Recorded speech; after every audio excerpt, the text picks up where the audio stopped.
నమస్తే, welcome to RP7 TV news.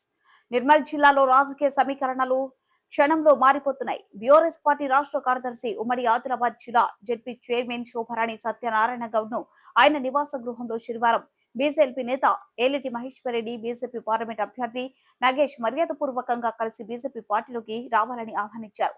ఈ కార్యక్రమంలో BJP town president Anji Kumar Reddy, Ayyanna Rajender, జిల్లా ప్రధాన కార్యదర్శి సామ రాజేశ్వర్ రెడ్డి, వడ్డే రాజేందర్ రెడ్డిలతో కొండాజీ శ్రావణ్, రామోజీ నరేష్, గుండోజీ గౌతమ్, జిట్టు దినేష్, పలువురు కార్యకర్తలు, నాయకులు ఉన్నారు.